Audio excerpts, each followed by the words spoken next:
মেহমানদেরকে কখনো জিজ্ঞেস করবেন না কখন যাবেন, বলবেন থাকেন। কারণ যেই ঘরে মেহমান আসে সেই ঘরে বরকত আসে। বলেন সুবহানাল্লাহ। আল্লাহ তাআলা যদি কোনো বান্দার উপর সন্তুষ্ট থাকে, আল্লাহ তাআলা যদি কোনো বান্দার উপর খুশি থাকে, তার ঘরে আল্লাহ তাআলা মেহমান পাঠায়। বলেন সুবহানাল্লাহ। ঘরে মেহমান আসলে আল্লাহ তাআলা রিজিক বৃদ্ধি করে দেয়। ঘরে মেহমান আসলে আল্লাহ তাআলা ঘরের মধ্যে বরকত দান করে, রহমত দান করে। এই জন্য কখনো মেহমান আসলে বাড়িতে অসন্তুষ্ট হবেন না। আল্লাহর হাবিব সাল্লাল্লাহু আলাইহি ওয়াসাল্লাম বলেন, মান কানা ইউমিনু বিল্লাহি ওয়াল ইয়াউমিল আখির ফালইউকরিম যায়ফাহু। যে ব্যক্তি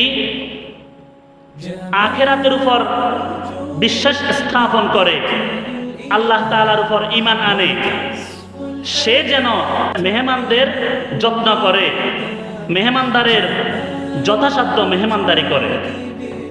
এই জন্য বাড়িতে মেহমান আসলে কখনো অসন্তুষ্ট হবেন না, মুখ ছোট করবেন না, খুশি হবেন, মেহমানদের আপ্যায়ন করবেন, যথাসাধ্য মেহমানদের আপ্যায়ন করবেন। আর মেহমানরা খুশি হলে স্বয়ং আল্লাহ খুশি হবেন।